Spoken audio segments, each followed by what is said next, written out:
Salam presidensial threshold 0%. 0%. Ya, kembali berjumpa dengan saya Hersman Arif dan Bung Rocky Gerung dari Rocky Gerung Official Forum News Network.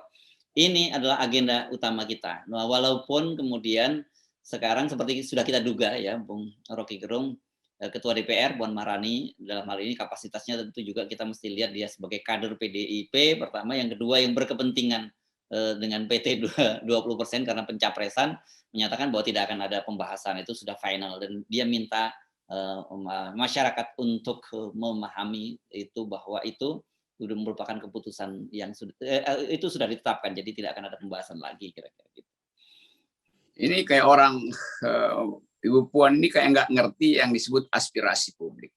Aspirasi itu berkembang per detik, bukan yang diputuskan di rapat. Jadi kalau ada aspirasi berkembang, dengan sendirinya DPR harus justru aspiratif untuk terima aspirasi itu. Kalau publik bilang, ya memang diputuskan 20%, tapi kita nggak ingin tuh.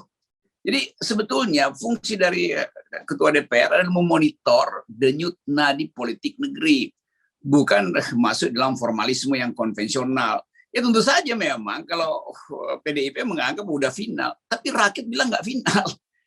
Anak SMA tadi pagi WA saya minta diterangkan apa itu presidential threshold supaya mereka bisa ikut kampanye. Ada yang menyebut juga milenial jaga negeri apa-apa. Jadi banyak betul kelompok yang menganggap bahwa memang kong kaling kong kekuasaan sekarang disebabkan oleh presidential threshold itu. Karena itu mereka juga ingin agar supaya dinolkan. Jadi sekali lagi, Ibu Puan ini jangan mewakili PDIP. Biarkan PDIP yang bicara Ibu Mega tuh. Tentu saja Ibu Mega menginginkan presidensial itu 20%. Ibu Puan kan mewakili rakyat tuh. Jadi dibedakan dulu itu. Yang kedua, kalau PDIP memang percaya diri, ya udah buka aja 0% kan, toh dia pasti menang. Jadi ini curangnya tuh, udah gede, sok gede, tapi nggak mau berkelahi, nggak mau bertengkar, nggak mau ribut, nggak mau kompetisi tuh. Kan itu namanya pengecut kan, partai besar tapi menghalangi partai kecil. Lalu gagagan, kita besar kok, kita pasti menang. Nah, kalau pasti menang ngapain takut berkelahi dengan yang kecil-kecil kan? Jadi itu intinya sebetulnya. Jadi jangan monopoli demokrasi itu dengan dalil-dalil legalistik. Demokrasi itu tumbuh ongoing dan menambah jumlah suara yang bertentangan, justru itu yang membuat kita menghidupkan demokrasi. Jadi suara yang udah final di DPR itu adalah suara dari partai-partai yang ketakutan kalau garis startnya dibikin sama tuh. Kan mereka udah lari 300 meter di depan, padahal finishnya tinggal 50 meter. Terus yang lain disuruh tunggu di garis start gitu. Kan itu curangnya tuh. Apalagi tadi saya sebutkan partai-partai besar, PDIP dan Golkar, itu partai pengecut namanya tuh. Udah ada di depan, tapi masih mau minta tambahan energi juga tuh. Padahal sebetulnya publik menganggap mereka itu takut untuk bersaing dari garis start yang sama, yaitu 0%. Itu intinya tuh. Ya, kalau sebenarnya ini kalau kita tinjau dari sisi berita, ini bukan berita ya, karena partai-partai besar itu pasti mereka mempertahankan PT 0%. Jadi ini bukan orang menggigit anjing, tapi memang anjing menggigit orang. Jadi ini wajar dan itu sudah bisa kita duga gitu ya. Tapi kalau kemudian ada ya, kalau ada partai kecil seperti P3 atau bahkan juga ada pengamat-pengamat atau ada apapun yang juga menolak PT 0% dengan alasan remeh-temeh, ini saya kira ini kan mereka cuma mencari remah-remah gitu, beda dengan PDIP, Golkar dan partai-partai yang besar gitu ya. Ya itu Golkar PDIP udah pasang standingnya udah dia taruh di situ tuh, sehingga beritanya bukan anjing menggigit orang, tapi anjing digigit cebong. Nah itu lebih gila lagi beritanya tuh, karena anjing digigit cebong. Tapi kebanyakan juga ini orang-orang yang fobi terhadap kekuatan oposisi. Bahkan ada yang fobi kalau threshold dipasang semua orang bisa ikut. Munarman bisa jadi presiden, Habib Rizik bisa jadi presiden tuh. Jadi ini fobi terhadap Islam juga sebetulnya. Itu nggak fair dong. Kalau kita fair ya setiap petanding itu harus diberi kesempatan yang sama. Atau jadi ini fobi doang. Ya, ada yang memang takut bersaing, ada yang fobi. Jadi belum bersaing dia udah fobi, udah kirim sinyal-sinyal ajaib bahwa negeri ini akan berantakan kalau thresholdnya dibikin 0%. Justru negeri ini berantakan karena tidak bisa dikontrol akibat threshold 20% itu kan. Jadi soal-soal semacam itu sebetulnya yang kita sebut sebagai anomali di dalam demokrasi. Ya, ya, ya. Nah, kenapa kita cuma sebut tadi PDIP dan Golkar? Karena sebenarnya partai kedua terbesar itu kan Gerindra. Karena di Gerindra ini kelihatannya masih sangat dinamis ya. Ada Wakil Ketua Umum Ferry Yuliantono, ada Fadlizon, bahkan Fadlizon lebih lugas lagi mengusulkan soal harus ditekan DPR untuk untuk menerima ini, karena kalau memang dengan proses yang biasa formal pasti mereka menolak gitu. Jadi meskipun Ferry disebut bukan mewakili partai, tetapi tetap saja itu menunjukkan ada dinamika internal di Gerindra, dan kita harap, saya kira pemikiran-pemikiran seperti Ferry Yuliantono dan Fadlizon ini juga pemikiran banyak dari kader Gerindra. Saya kira Pak Prabowo mengerti bahwa dia akan diingat sebagai orang yang memenangkan pemilu 2024 melalui presidensial threshold 0. Jadi kompetisinya fair.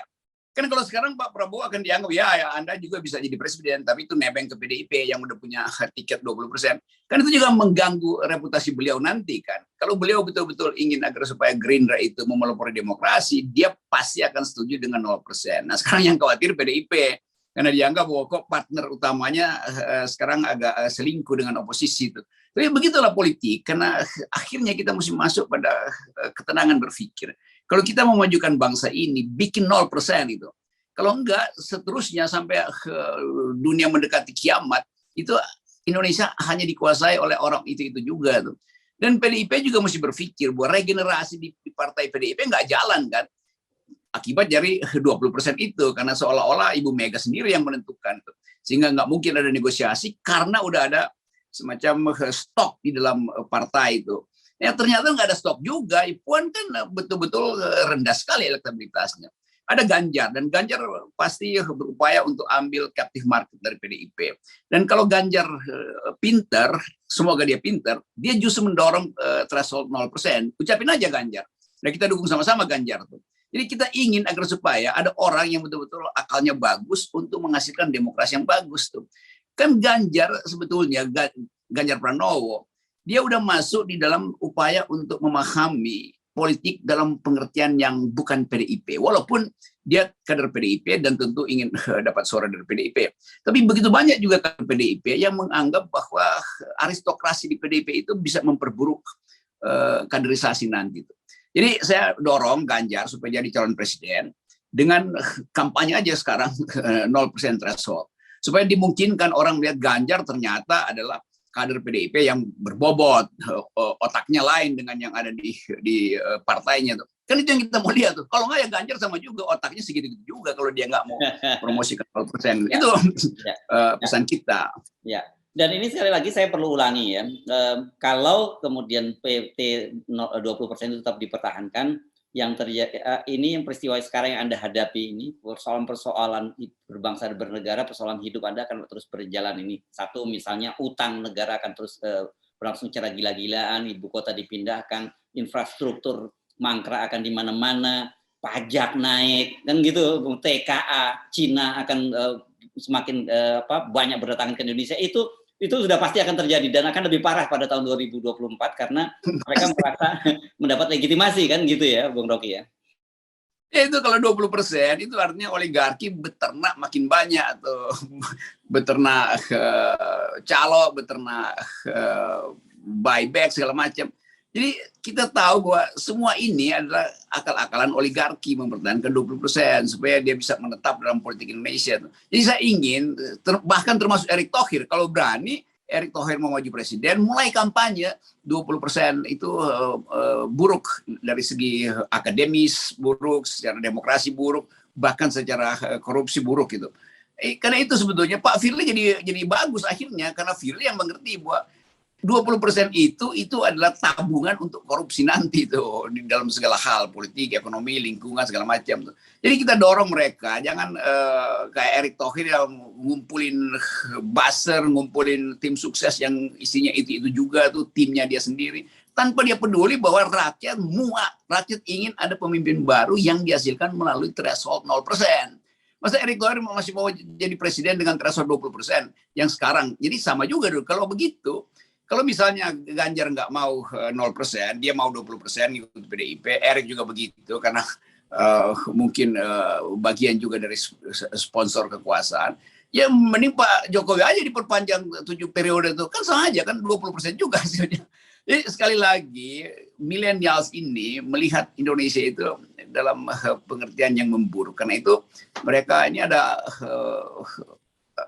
tadi juga barusan ada asosiasi pengusaha yang meminta dikunjungi oleh DPD supaya mereka bisa ikut berkampanye tentang 0%. Bayangkan coba, ini penguasa yang otaknya bagus, itu bukan pengusaha istana yang markup dan ngambil keuntungan dari kebijakan-kebijakan BUMN terutama. Jadi bagian ini yang harus kita filter habis-habisan supaya nanti tahun baru nanti kita punya ide baru, yaitu 0% adalah hadiah tahun baru buat masyarakat demokratis. Kira-kira begitu. Iya. Pesan sponsor dari FNN. Ini sekali lagi ini bukan kepentingan FNN semata, tapi kepentingan kita semua ya, kepentingan rakyat Indonesia, kepentingan pengusaha, kepentingan siapapun gitu. Karena kalau tidak akan kekuasaan, kekayaan itu akan baku atur saja di antara mereka ya. Sirkulasinya hanya di antara kita, sementara kita cuma diberi beban saja bayar utang dan bayar pajak yang semakin mahal. Ya itu namanya politikan incest itu. Ini incest juga nih kalau diantara dia aja tuh kan. Jadi membuat cara kita memandang masa depan itu hancur, nggak ada harapan itu. Karena kita udah tahu ya udah di 2024 kita ditunggu oleh oligarki yang sama kita. Kita ditunggu oleh kedunguan yang sama, kita ditunggu oleh feodalisme yang sama, kita ditunggu oleh arogansi yang sama. Kan itu kita mau batalkan dari sekarang. Dan karena itu saya mau kampanye terus dan FNN akan mengkampanyekan itu demi kepentingan publik, bukan demi seseorang atau nggak ada soal itu, tapi kita ingin, dan saya kira udah meluas itu ide ini. Jadi Ibu Puan coba pikirkan ulang itu sebelum Ibu Puan justru akan ditinggalkan sebagai orang yang ketinggalan zaman karena nggak paham apa itu presidensial threshold, apa itu sistem presidensial, apa itu demokrasi, apa itu kompetisi fair, itu semuanya yang harus kita titipkan supaya Ibu Puan jangan ajukan ide yang konyol itu. Ya, oke. Sekarang kita pindah, tapi ini masih saya kira erat kaitannya dengan oligarki juga nih, Bung Rocky, soal Omikron. Nah, ini apa urusannya kalau Omikron dengan oligarki juga? Karena kan Indonesia sudah secara resmi mengumumkan ada 1 orang yang positif Omikron. Nah, ini yang menarik adalah dia adalah seorang petugas kebersihan atau cleaning service di Wisma Atlet Jakarta. Ini pasti kalau dia nggak mungkin membawa Omikron dari luar negeri, berarti dia ketularan juga orang yang di karantina di Wisma Atlet. Jadi artinya sudah hampir bisa dipastikan yang Omikron itu tidak hanya 1, tetapi lebih dari 1. Dan di Manado ada 3 orang TKA Cina yang 6 orang positif COVID dan 3 orang itu probably. Jadi disebutnya kemungkinan probabilitasnya atau kemungkinan besar dia 3 itu Omikron. Nah ini serius, ini pasti akan mengubah lagi kebijakan pemerintah, tapi macam-macam yang diubah juga, banyak sekali dampak dari konfirmasi adanya Omikron ini. Ini bukti bahwa memang polisi kita tentang COVID itu berantakan. Kan dari awal kita tahu bahwa orang minta supaya ditutup bandara itu, bandara-bandara utama. Tapi kan pemerintah nggak mungkin punya independensi kalau ditutup. Itu tekanan kelompok interest, wisata, apa namanya ini, pengusaha wisata segala macam, atau mereka yang berupaya untuk dapat keuntungan dari TKA. Kan ini konyolnya di situ tuh. Tapi sekali lagi kalau dibilang Omikron ada tuh, ya orang juga menganggap ada apa enggak sih? Kan orang menganggap jangan-jangan ini buatan juga supaya Erick Thohir, Pak Luhut yang kena kasus PCR masih bisa menjual dengan harga lumayan karena stoknya masih banyak tuh. Kan ini isunya begitu. Jadi sebagai isu orang menganggap ya mungkin juga iya mungkin enggak. Dengan keadaan semacam ini psikologi publik nggak lagi menganggap itu penting. Maka akan terjadi permissiveness. Orang nggak lagi patuh pada keterangan-keterangan itu. Kalau pemerintah misalnya datang dengan data itu, 3 orang di Manado, 1 orang di Wisma Atlet, itu artinya potensial secara eksponensial 9 kali 9 kali 9 kali 9. Itu orang anggap iya 9 kali 9 kali 9 itu artinya akan ada kewajiban PCR. Dan itu artinya ada bisnis lagi yang tumbuh. Jadi kepercayaan hilang, itu bahayanya tuh. COVID bisa kita atasi, tapi kepercayaan yang hilang pada pemerintah itu bisa membuat COVID terbahak-bahak tuh. Ya, ya. Nah, iya betul. Saya nangkap itu, Bung Rocky, yang seperti Anda katakan, ini memang betul-betul era post-truth ya. Ketika muncul Omicron, Presiden Jokowi kemudian pernyataan, bahkan media-media menyebutnya breaking news, responnya seperti yang Anda sebut tadi itu. Alah, ini jangan-jangan urusannya mau jualan vaksin lagi, jangan diberitain. Ada yang menyampaikan begitu soal Omicron. Padahal ini kan kita tahu bahwa COVID itu real. Di Indonesia setidaknya terdata, itu kan 4,6 juta yang pernah terkena. Itu yang terdata. Jumlahnya pasti jauh lebih besar dari itu. Kemudian yang meninggal itu ada 146 ribu. Jadi sebenarnya itu data, kurang apa lagi data di depan mata itu, tapi publik tetap nggak percaya. Itu yang bukan nggak percaya semua, banyak yang tidak percaya. Ya karena itu ini PCR gate ini diselesaikan cepat dulu tuh supaya memulihkan tadi kepercayaan itu. Jadi selama orang menganggap bahwa bisnis ini masih jalan sebetulnya, kendati publik udah minta agar supaya polisi KPK usut PCR gate ini, selama itu nggak dijalankan, percuma pemerintah ngoceh setiap Pak Jokowi ngomong sampai berbusa-busa, nggak ada yang percaya. Demikian juga Pak Luhut segala macam. Jadi kita udah masuk pada satu kekacauan komunikasi itu, dan ini yang bahayanya tuh. Dalam kekacauan orang mesti berdiri agak tinggi untuk nyari speaker baru. Nah sialnya tuh semua orang nggak mau lihat lagi siapa yang bawa speaker. Orang anggap bahwa speaker itu hanya menghasilkan bunyi-bunyian, bukan satu pesan itu. Hal yang dalam ilmu musik disebut kakofoni itu. Jadi berisik semuanya untuk memberitakan, tapi publik bilang ya gue mau dengar konser, bukan dengar bunyi-bunyian yang kaleng kosong di gentong-gentongin. Jadi sebetulnya dari dua segi, kepercayaan terhadap politik memburuk, yang kedua kepercayaan terhadap hal yang sebetulnya berbahaya juga memburuk gitu. Karena bohongnya luar biasa. Jadi udah ini mau diapain gitu. Nanti mau ditangkepin orang yang menganggap bahwa Omicron itu bohong. Omicron itu adalah bisnis PCR sebetulnya di belakangnya. Jadi itu keadaan kita. Ya udah kita terima aja bahwa pemerintah udah nggak dipercaya. Nah itu artinya ya udahlah dipercepatlah itu perubahan politik. Iya, iya, iya. Karena ini serius. Ini akhir tahun ketika libur Natal dan Tahun Baru, kemudian orang bersiap-siap liburan, pemerintah juga boleh waspada, dan sudah mengubah-ubah tadinya aturan level 3 diterapkan tapi kemudian dibatalkan. Nah sekarang dalam situasi begini, apalagi yang harus dilakukan oleh pemerintah? Saya membayangkan memang istilahnya seperti Anda tadi sebutnya kakofoni ya, ini jadi orkestra tapi nggak ada dirijennya. Kalau musiknya jazz gitu ya, saling improvisasi, kita masih bisa menikmati.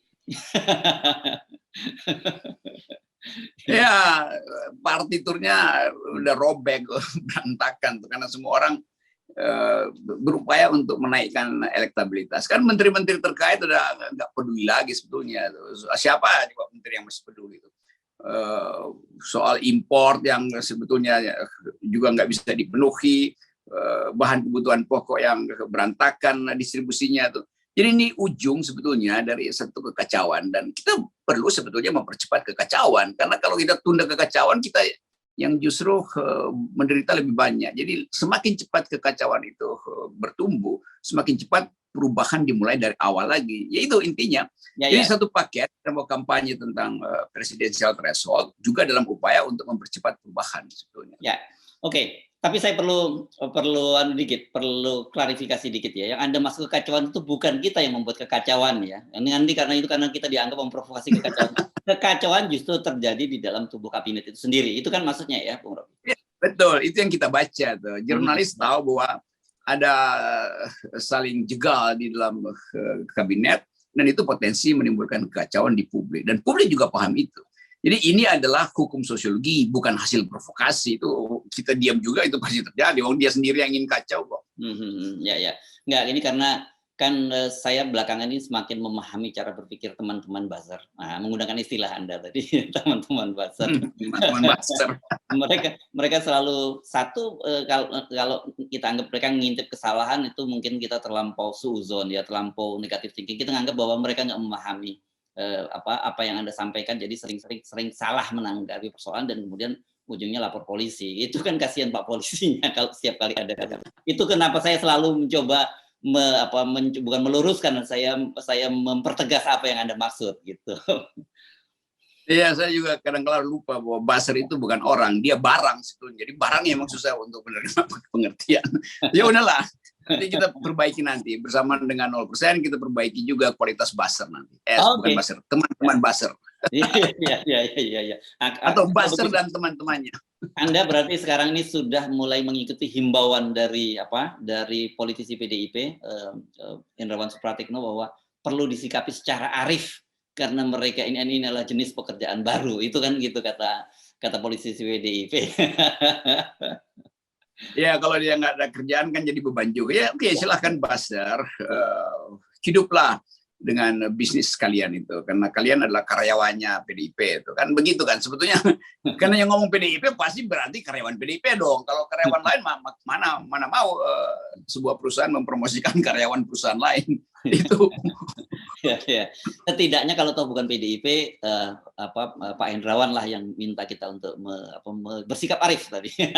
Nah, Pak Hendrawan. Dan kita sudah bersikap arif dengan menyebutnya sebagai teman-teman buzzer. Kalau saya menyebut juga dear buzzer gitu kalau kita membuat itu. Baik, terima kasih. Oke. Salam 0%. Yes, salam 0%.